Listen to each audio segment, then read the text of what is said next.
Hi, welcome to In the Rough with Angie. I am interviewing my new friend Megan today. So, Megan, I found actually through the algorithm on YouTube. So, I had posted a video about why be sober because I'm working on following the Lord, and sometimes stress will hit and I'll need a way to minimize that stress. And I realized that I was drinking a couple glasses of wine a night just to kind of de-stress and enjoy the chores that I had to do, like cleaning the kitchen. And I just felt like, oh my gosh, I'm in such a better mood. And then I realized, okay, if I keep doing this every night, it's going to become a problem. It's going to start becoming more glasses of wine. So I realized, okay, I need to try to figure out something to substitute the glass of wine with. And so I started looking into supplements, and you get like CBD comes up, THC products come up, mushroom supplements. So I have done some things in my past with getting high that I have convictions about not getting high now. So then I'm like, okay, well, I know I'm convicted not to, get drunk. And also, if I have something else to relax, I'm convicted for it not to lead me down a bad path with that as well. So in that episode, I was kind of explaining my thought process and what I'm currently going through with that. And then, Megan, your videos came into my algorithm and I started watching your interviews. And then I started listening to a little bit of your story and a little bit of your background. And so today I wanted to interview you so we can get to know you more and the heart of what you're doing. And I'm going to start with a quote that I actually wrote down because I loved it. It was from one of your interviews with Danielle, and she said, "The problem was me and how I felt about myself." And I thought that is so true in so many ways. But anyway, let's just jump right in. So you have a podcast and a YouTube channel. Your podcast is Sobriety Uncensored. Is that right? And then your YouTube is Sober Strong. So just to start out, what are 2 words you would use to describe yourself and why? 2 words to describe myself. Ooh, I don't know. That's a really good one. It's really hard right now because what we just talked about a little bit prior, like the last week has been really rough. I guess I'm a very open and compassionate person. Mm-hmm. I would like to say I'm strong. I'm strong in a lot of ways, but 2 words, I guess compassionate and open. Yeah, I love that. And then what do you do for work? Do you work from home? What's your current situation? My main job, I'm a real estate agent here in Idaho. It's not like my full-time job. It would be great if it was my full-time job. But I pulled back from real estate to focus on my channel. Okay, that's awesome. And I started doing sober coaching and really trying to do interviews and engage with my community. It's a lot of work. So yeah. I had a really good real estate year in 2024. And so this year we kind of just were like, my channel's getting traction. Let's just focus on that. And then, a lot of people say you shouldn't make money on sobriety. I didn't start my channel on sobriety. I started my channel with fitness and health. Mm-hmm. And I did my first video about being the drinker. And it kind of just took off. And all the comments that came flooding in, all the messages that everybody said. That video probably took 2 weeks before it did anything. And it was so overwhelming, all the support I was getting, and I was like, I think I found my calling in life. That's awesome. Wow. So, here I am. So now you're a sober coach and you interview people on their journeys and how they quit alcohol and why they quit drinking. So let's get into your story. What age were you introduced to alcohol and why did you start drinking? So I'm going to say my first sip was probably about 1 or 2 years old. Of beer. I just grew up, with younger parents. No fault to them, but, it's just the generation. They were young. I was a surprise. And, drinking just was a part of the environment. And then they would have parties. And I guess, the more I think about it, I like was tasting alcohol at such a younger age than I've probably mentioned on my own podcast. Like they would have birthday parties and the kids were allowed to try it and partake if they wanted. But I think the first time I was ever drunk was when I was 16. And then that was, so I had turned 16 in April, and then in June I started drinking. And I started hiding, running, or like not hiding, but like sneaking out, going with people I shouldn't have, got with the wrong group of friends. I mean, I don't want to say the wrong group. It was just, you know, I lived in a small town. There was the group that didn't drink, and there was the group that did drink. And I wasn't the kid, like some of the girls I hung out with would sneak alcohol into class. I didn't do that, but I mean, I started putting myself in some sketchy situations, and I just, I don't know, I think it just was a validation for me. And over this last week, I just realized that I started drinking at a young age, and there was a lot in my life that I never properly coped with. Yeah. You know, early childhood trauma that, you know, we don't realize that we have until later in life. Yeah. And I just started masking, and I never learned how to cope. I just always turned to the bottle, and it never made my life any better. I turned to people that I shouldn't have. Mm-hmm. It was just a consistent thing. I just was constantly drinking my life away. And then I was put on academic probation in college. It was a hot mess. It's a really hot mess. You know, I get comments on my channel about, well, you have no idea like what a true alcoholic is. I guess I've never really said that I was a full-blown alcoholic. I had a problem with alcohol. And I think that you don't need to be on your deathbed. You don't need to have you don't need to be in liver failure. You don't need to have Deweys, go to jail. Like, you don't need to have some explosive story to have a problem with alcohol. I agree. I've let alcohol destroy so many relationships. Currently, my marriage is in turmoil from something that happened while I was drinking that was never faced. Mm-hmm. So when people say that you have no idea what you're talking about, it's like, I have destroyed so much. I was not the person I am now. I've grown. But you know what? You have to face those demons one day.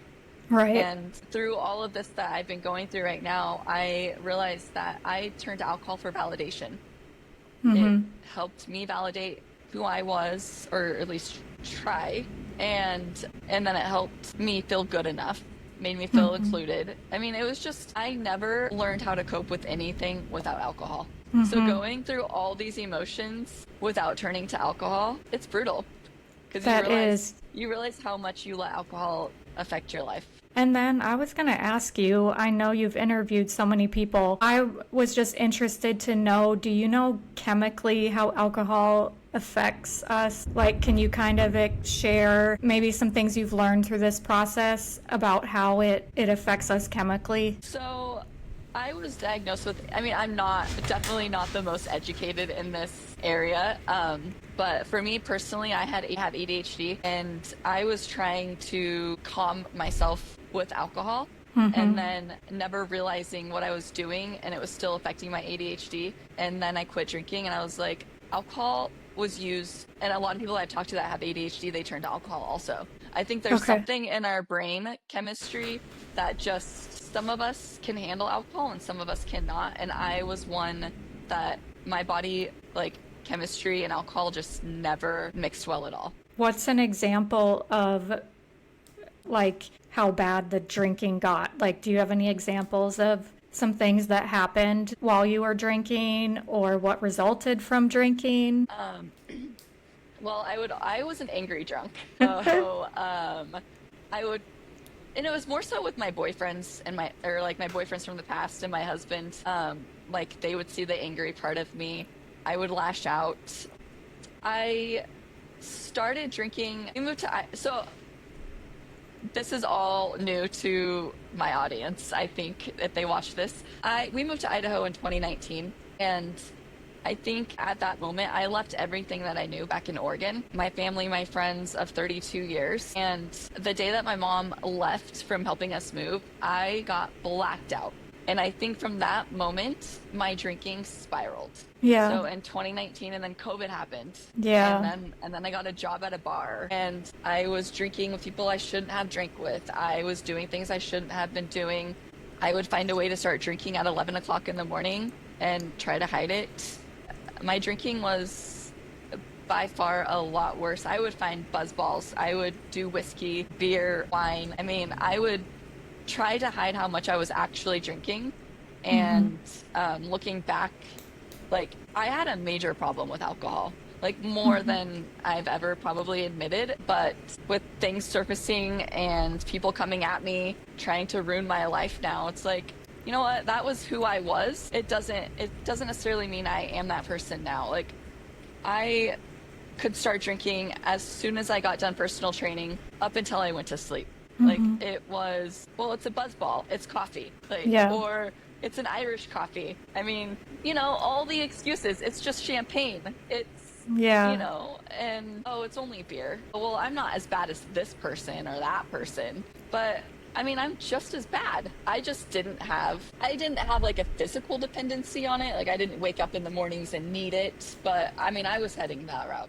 Yeah. I was definitely heading to the other side. I mean, it's very defeating to know how bad alcohol actually, what it's done to my life. I had an incident in 2022. Then I put myself in situations many times throughout my past, and those I will take fault for. However, I was in a situation where I was looking up to somebody, mentoring. I wanted to mentor them. I wanted to learn from them.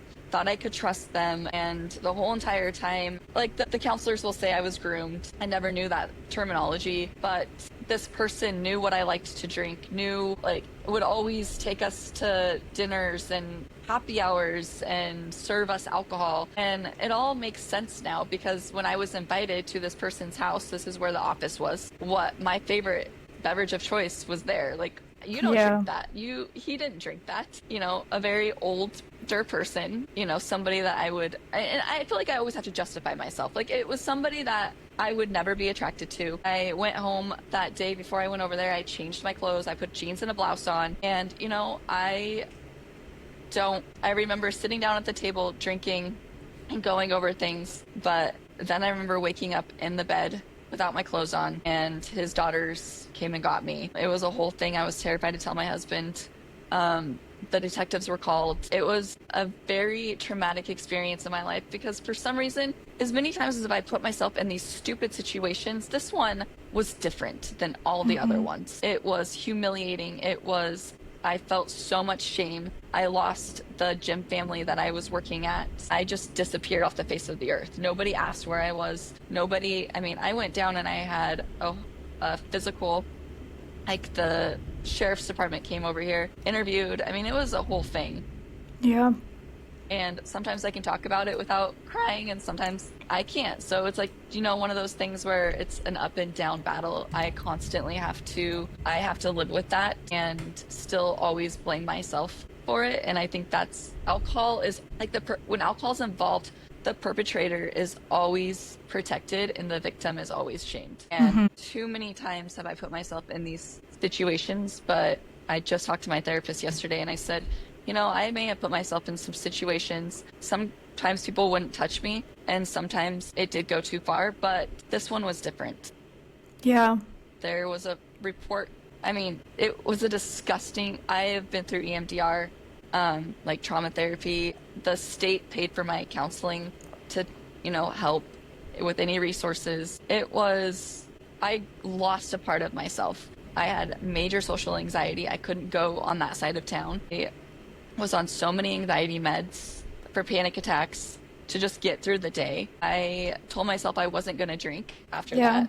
That lasted a week. So shortly after that, it really affected my husband. He was supportive, but at the same time, he was a husband and very irate with the whole situation. And he started drinking more, and it led to an accident in my backfield, and my dad got hurt. He had staples in his hand, or his head. He degloved his hand, and it was such a messy situation. And I want to say that would be my rock bottom, but with everything that just keeps popping up in my head, I've had so many rock bottoms. I should have quit drinking after so many situations that I have been in, and I never quit drinking. It was who I was. It was how I got through the day. I needed the validation. I was missing part of me. Right now, I'm trying to get over the fact that I was a disgusting human when I was drinking. And, all the shame that comes with tearing apart so much of me, so much of my family, so much between me and my husband. I mean, gosh, that guy has put up with a lot.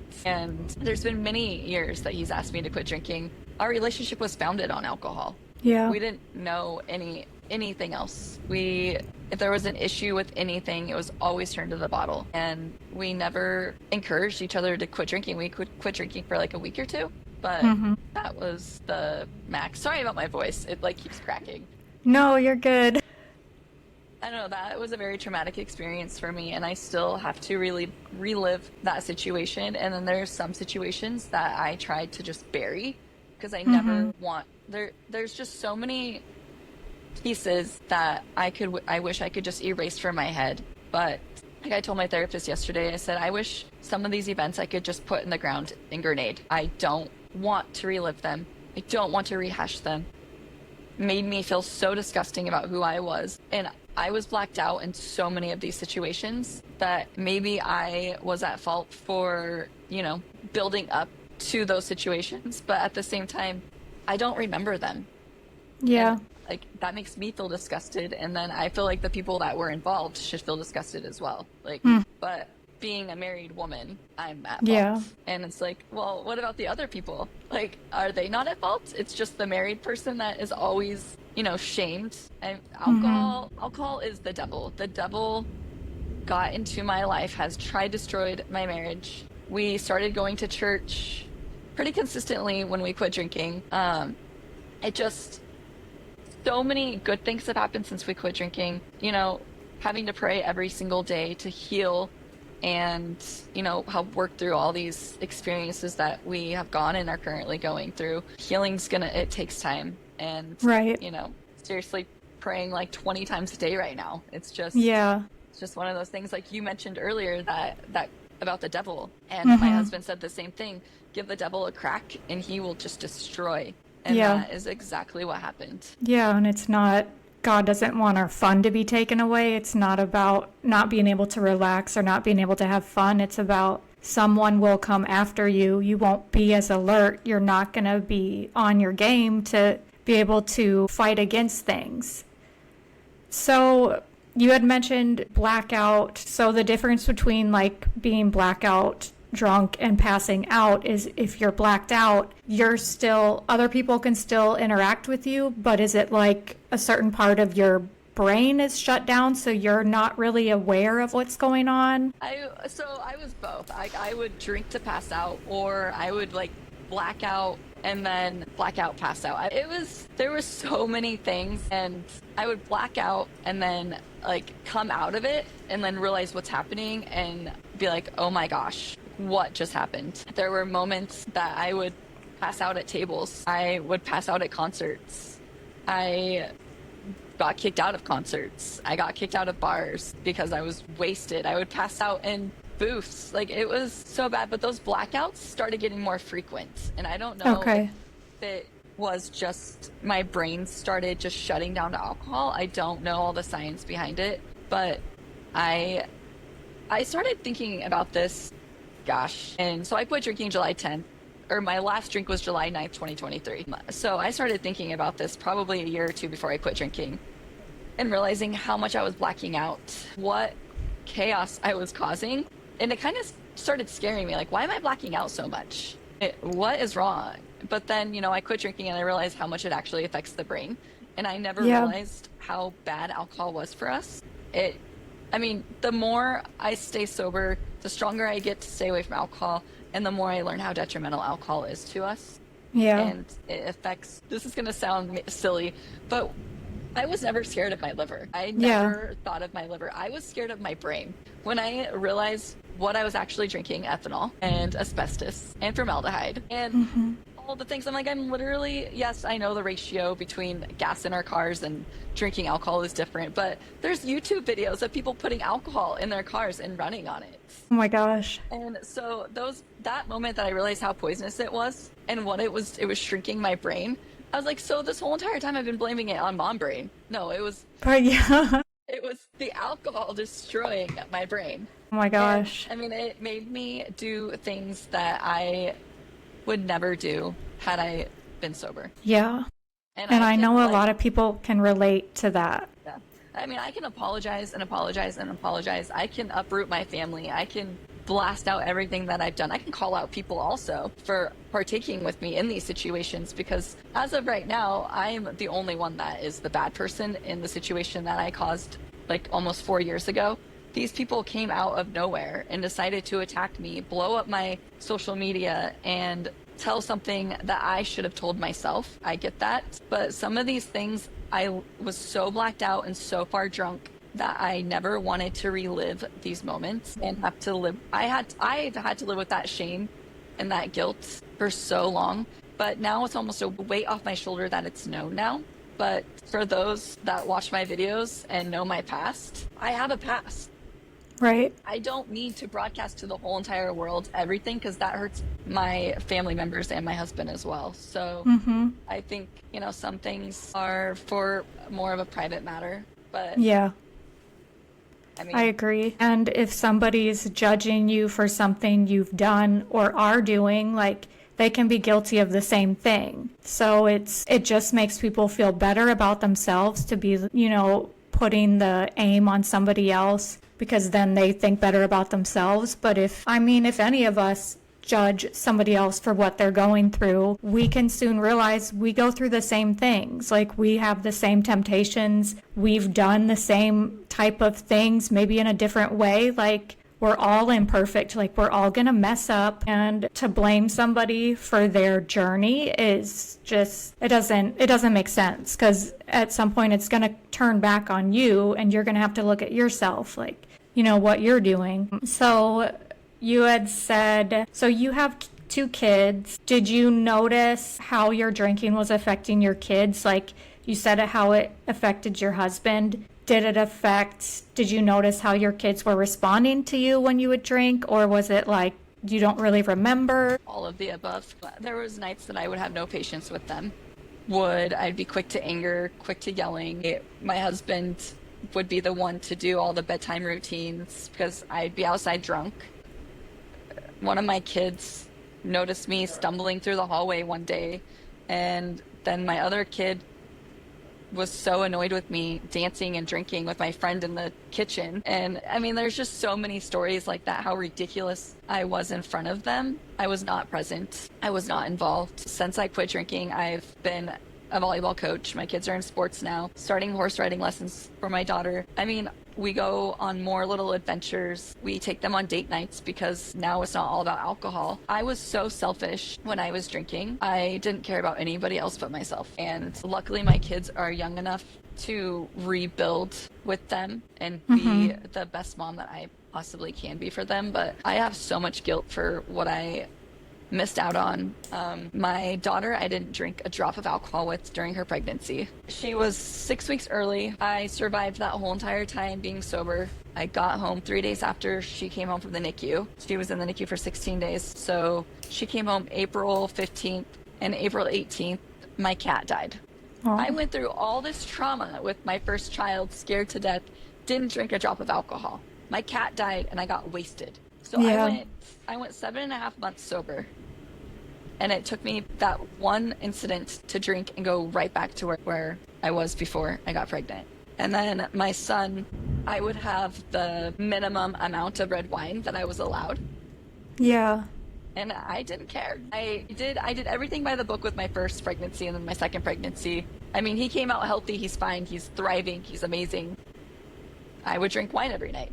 And then when he was born, I mean, once I started drinking again after my daughter was born on that day, April 18th, I would learn to do my feeding schedules around my drinking schedule. Okay. I mean, you have a problem with, You're not the only mom that does that. right? Yeah. And then, my son was probably 7 months old when we moved to Idaho. So I was drunk a lot before we moved and then after we moved, and for probably the first 5 years of his life. Yeah. And okay, let's talk about what I've heard some of your story about what initially had you stop drinking. And I think it's so cool because I think maybe it was almost like unintentional. I mean, you know better, obviously, you went through it, but listening to it, it seemed kind of like you didn't even mean to stop drinking. It just kind of like the path went that way. And I think that's so cool. So can you explain what it was that initially had you stop drinking? Yes. So for years, my husband tried getting me to do 75 hard. And for those of you that don't know what 75 hard is, Andy Frisella, episode 208, will give you all the details. So it's pretty much a mental toughness challenge, but it comes with physical benefits as well. But a group of us decided to do it. And our start date was July 10th, 2023. So I had a few weeks to like prepare myself. Okay. Going into it, everybody was like, you're going to fail because you're not going to be able to stop drinking. That right there was like, I'm not going to be the first one to fail. Are you kidding me? I'm the personal trainer. I'm the one that works out. I'm the one that eats healthy. I'm the one, So I took that. I mean, it was tough for the first several weeks when I quit, or when we started 75 Hard. I went camping the first few weeks and would sit there and just be like, I can drink. Why can't I drink?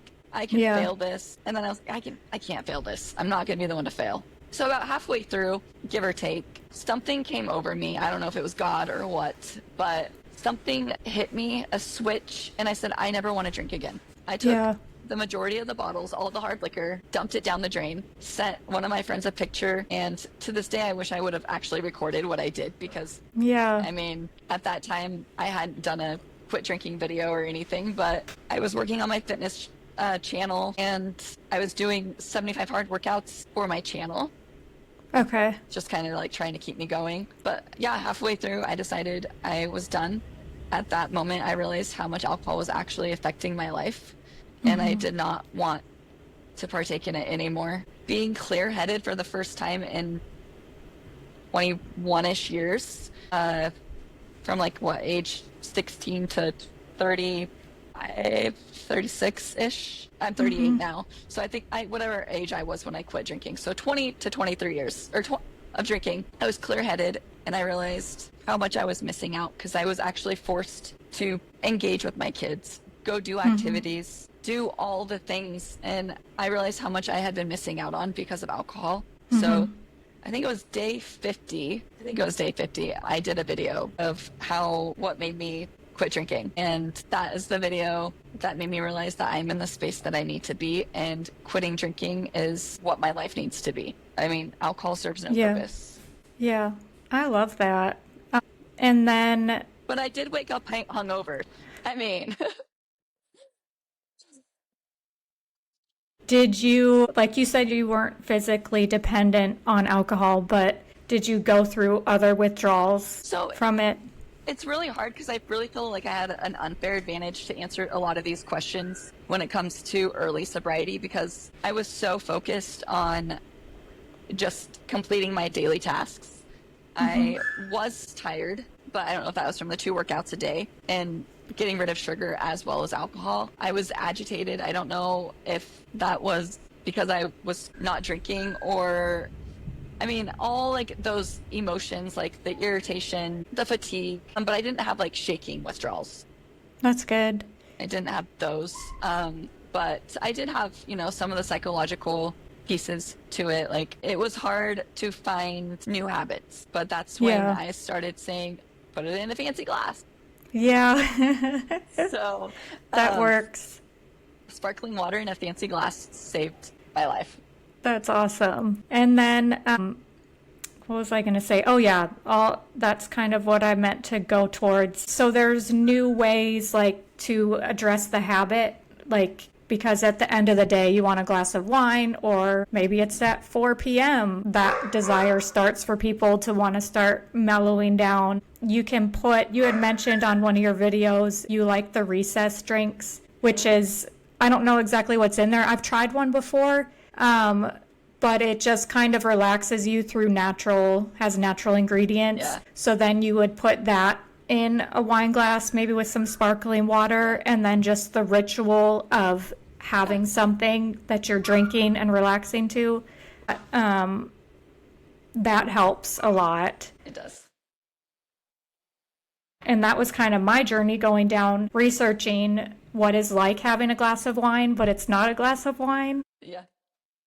And I feel like right now, I don't know if you've noticed it, but it seems like to me there's so many alcohol alternatives now, whether it be like CBD or kava, which I tried kava and it didn't really do anything for me. But I know some people can have kava drinks and just feel so relaxed and have that instead of alcohol. But I feel like right now, there's so many more options than there used to be able to substitute alcohol with. And I think that's so awesome. There's so many alternatives now, but sometimes the alternative can start to become a problem. For example, I found some gummies that had like some magnesium and some different ingredients in them, like starts with a T. I can't even say it. Yeah. Yeah.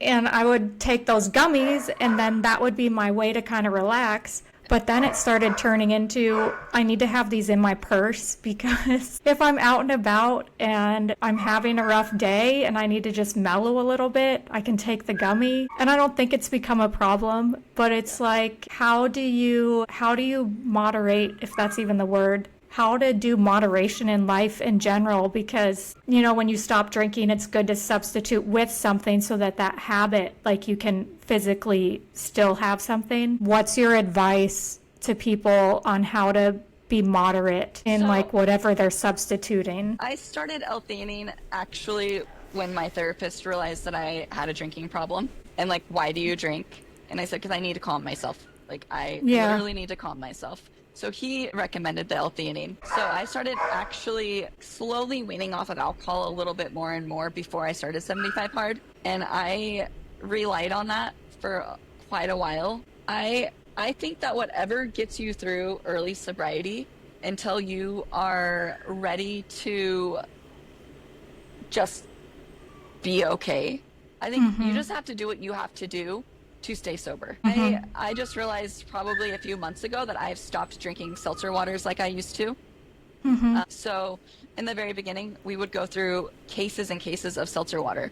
And I was trying to find all the supplements to help calm me. And it was just like trying to find this and that and this and that. And just one day I realized I'm not relying on all these things like I was. But whatever can get you through those early days of sobriety, those events. The early sobriety days of holidays, birthdays, any event, concerts, for most of us, it was having a blanket in our hand. Right. So if that's just water, lemonade, soda water, iced tea, have it. Just reach for whatever is going to help you through those moments without it being alcohol. Yeah, that's good advice. I don't like the moderation.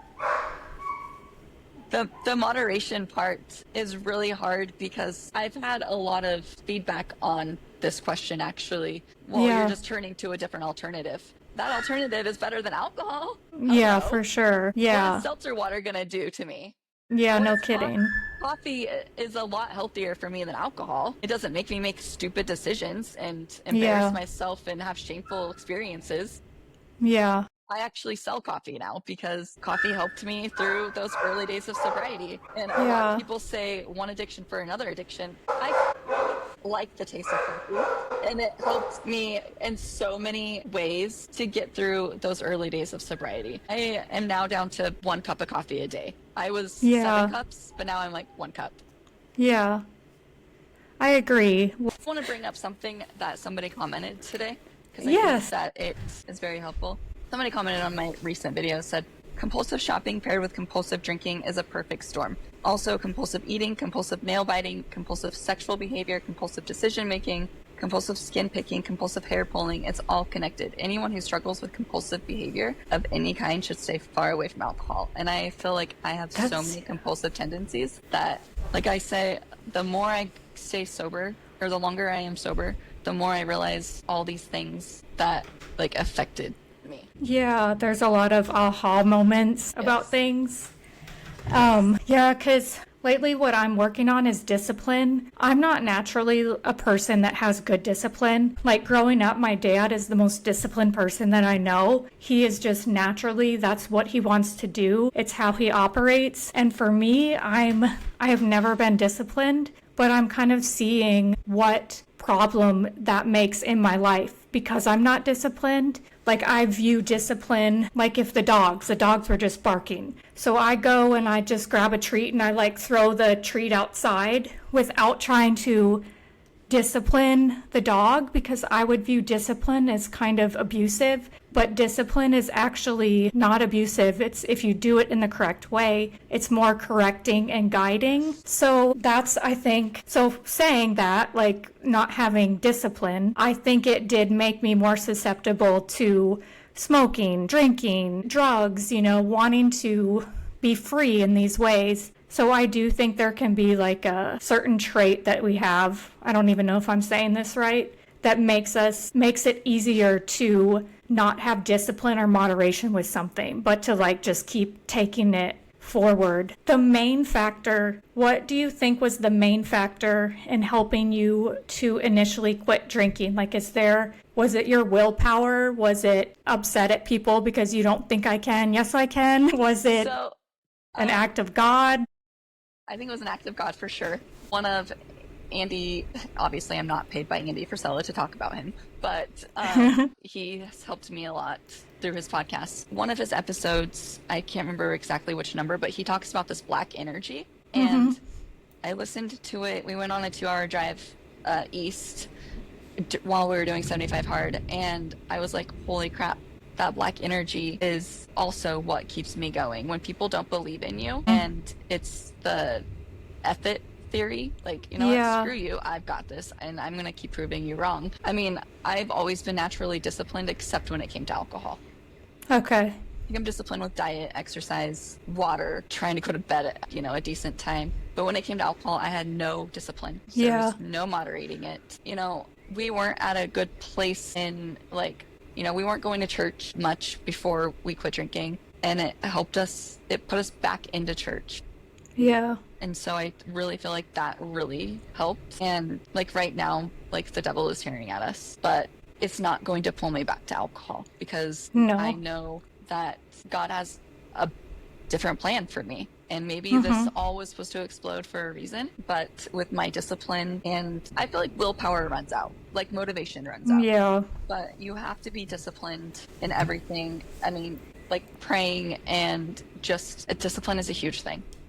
It is. Yeah, that willpower is going to run out. What's going to happen when that willpower runs out? You're going to turn it to the bottle. What happens when you look at that motivating picture, like bod goals? What happens when that motivation runs out? Where's your discipline going to be? I think, there's so many factors that go into staying sober. Yeah. And then, so now you coach people that want to stop drinking?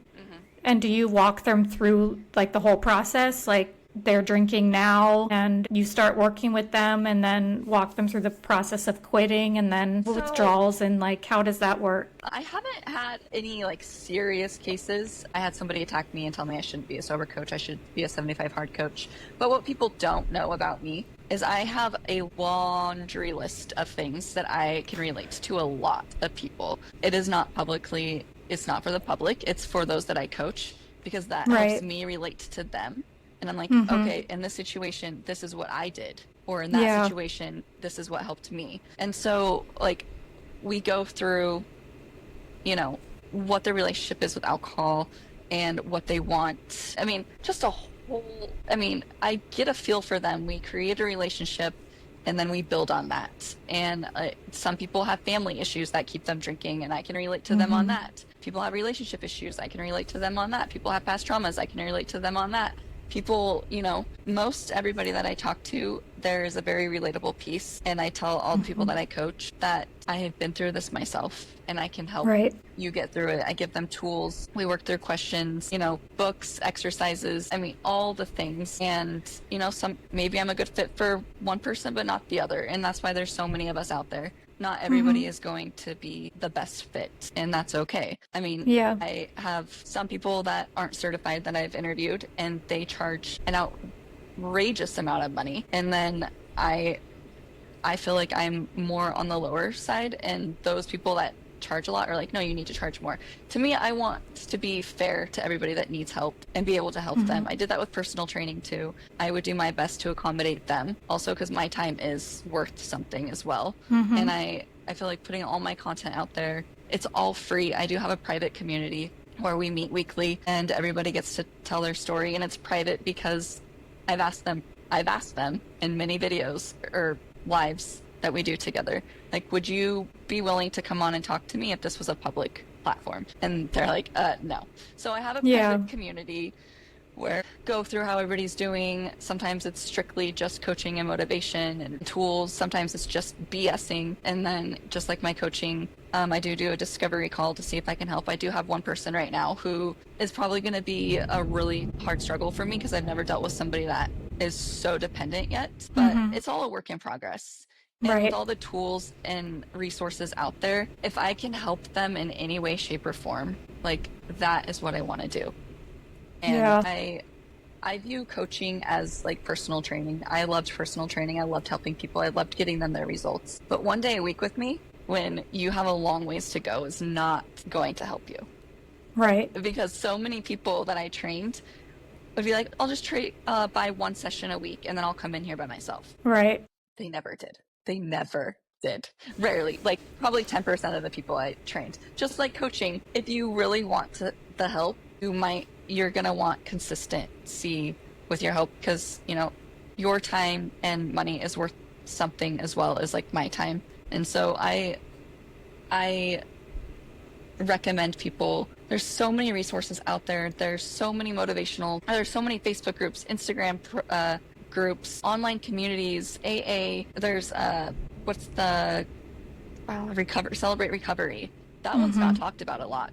And I did a podcast. That's a good one. I've done that one. I don't want to say I had no idea, but I've had only one person on my podcast talk about Celebrate Recovery. And I feel like those that don't like AA but don't want to do the online, I think Celebrate Recovery would be a really good avenue for them. I don't know a lot about it. One's right down the road from me, but I never went to AA. I never went to any of those groups because I strictly had 75 Hard was my lifesaver.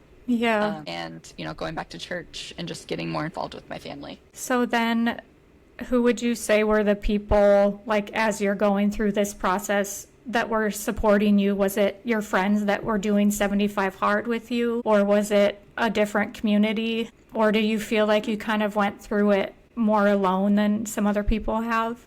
Honestly, my YouTube community, when I put that first video out there, that also helped keep me sober. I would have dreams that I failed, and that was thousands of people watching me at the time. And I think I've hit almost 1.5 million views now. But awesome. It's almost, I'm not only failing myself, I'm failing a world of people, and that has helped keep me accountable. And some of us need strict accountability, and that doing what I'm doing, whether my story not be as big as some other people's, I'm here to keep letting people share their stories, and it helps keep me going. So what was the question? No, I like that, because with you, what I love about your journey is it isn't like rock bottom, like there was rock bottom moments, but it wasn't how people say you have to hit rock bottom before they're going to stop drinking. They need to hit rock bottom. Well, that's not true. Like, just not true at all. So, and then people almost would say to themselves, well, I can keep drinking because I haven't hit rock bottom yet. So I don't have a reason to stop. You know, they could use that as an excuse, but you're just a testimony to, no, you don't have to hit rock bottom. It can organically happen in your life, and you can continue down that road. Like, so I think that's awesome. I mean, have I avoided DUIs? Sure. I definitely have avoided DUIs. I've crashed my car, never got caught. I mean, the people and places and things that I did when I was drunk, I mean, I had a guardian angel. Like, I mean, There's so many things. I was really reckless. And I think being reckless is definitely a drinking problem. And so I have no flashing lights, but I could have had flashing lights. Yeah. Is there anything that you do now instead of drinking that gives you like that same like adrenaline? I don't know if that's the right word, but that like excites you. Is there something that you do that's exciting and enjoyable for you? Well, for the first year and a half, it was probably trying all the new seltzers and making mocktails. I think what gives me joy is just really connecting with my community and helping people. I look forward to posting my daily posts. I enjoy reading the happy comments. The mean ones are not fun, but I mean, you're gonna get haters. Yeah. And I don't know, I just like there's so much more joy in life. Like I can go get my kids. I can go somewhere at 7 o'clock at night with my kids and drive. I went to dinner with my daughter, just the two of us. I mean, I would have never done that if I was drinking because I would have had somebody had to drive me. Yeah. I can now, my son busted his eye open. He had some stitches. I mean, had I been drinking, could have been way worse. Couldn't have, he did bust one of his eyes open, and we drove before we quit drinking. We drove. I don't think my husband was really drinking at the time, but if it was just me home, I would have been drinking and driving with my child to get him to urgent care to get 20-something stitches. I mean, it's just all those things that now you look back and you're like, okay, there's so much more joy in life because I'm here, I'm present, and I'm clear-headed. Yeah, I love that. So what is some advice that you would give to somebody who's watching this or listening to this and they're thinking they want to quit drinking? Like, what is the first piece of advice you would give them? The first piece of advice is being honest, open, and willing. Okay. You need to be honest with how much you're drinking, open to help, and willing to work through it. I love that acronym. I learned that last summer, and I absolutely love it. The how is because a lot of us, I don't think, are honest with how much we're drinking. And we're definitely not open and willing. I highly suggest reading personal development. I didn't read Quit Lit when I first quit drinking, and I just probably late summer started reading Quit Lit. My first one was Codependent No More, and that really, oh my gosh, yeah, really that spoke to me. Codependency is huge. It's especially when it comes to drinking. I mean, we don't realize how codependent we are. And then, so reading that book, I told my therapist, I said, she's writing a book about my life. I mean, down to the bleach bottle decision. I just was mind blown. So I think personal development, any kind of personal development. Yeah, I am listening to the Quit Lit books now, but it's for educational purposes so I can help other people. I think listening to those motivational podcasts, listening to the nitty gritty podcasts, like Andy Frisella will tell you straight up that you suck. Yeah. I think people need to hear that. Yeah. And, he's very brutal, but it's honesty. And honesty is what we need to live on. Have we been honest while we were drinking? No. I mean, I've lied. Yeah. I've been very untruthful. I think finding new hobbies, getting outdoors, walking was a huge one for me. And all the books that I read now on Quit Lit are all yoga, walking, like reading, meditation. I'm terrible at meditation. I don't really know the first thing about it, and I don't do yoga, but walking and working out, feeding your soul. I mean, go to church. I mean, I know everybody has a different higher power, but most people that are successful find God. And so many people on my podcast share their testimonies, and it is a Christian faith. I mean, obviously not, just believing in God, but a lot of them started going to church again and praying. And I think praying is a huge deal. Yeah, and I think that our dependency ultimately is on Him, and that's what faith is. Like, I know that I'm gonna mess up. I know that I don't got this. I'm dependent on you, for my salvation, because I know I can't do enough good works to earn anybody's forgiveness. So I'm dependent on you for that. I'm dependent on you for waking up every day. Like, I'm dependent on you when I get anxious before doing an interview. Like today, I get anxious. Every interview I do, I get anxious. But it's just, that's the normal process. So then I just say, God, help me with this interview. And He does. And so it's like, it's okay to be addicted to Him, and it's okay to be dependent on Him. because like you said, like if you have to pray constantly during the day, that's okay. That's what he wants us to do anyways. He doesn't want us to stop talking to him throughout the day. Like just keep the conversation going, you know? And I love that. So then thank you for sharing your story, and I'm glad I met you. Like I love your videos. I love your advice and your perspective. Where can people find you? Like what's the best place to get connected? My YouTube channel, Sober Strong, or my Okay. website, thesoberstrong.com. Okay. And you won't be finding me on Facebook, Instagram, or TikTok Okay. much anymore. Okay. But YouTube Oh no, and my okay. I website. found you on Instagram actually. Yeah. But that's gonna be going away soon. So YouTube Okay, so and mainly my website. YouTube. Okay. Yes. Okay, awesome. And then I can, in the comments, put your website too. I'll get that from you before we end today, and then I can link that too, so people can find you that way as well. But thank you so much, Megan, for sharing your story, and I'm definitely encouraged. I love your discipline, your faith, like you're very motivating, so I just know you're on the right path. Like God is leading you to new places and giving you more territory, and you don't have to compare your journey with anybody else because it's unique, and the people that you're helping are unique, and it's just I'm blown away by it. I think what you're doing is amazing and I love it. So thank you so much for sharing your heart today. Well, thank you so much for having me. I really appreciate it, and I'll have to have you on this month too. Yeah, I would love to. Yeah.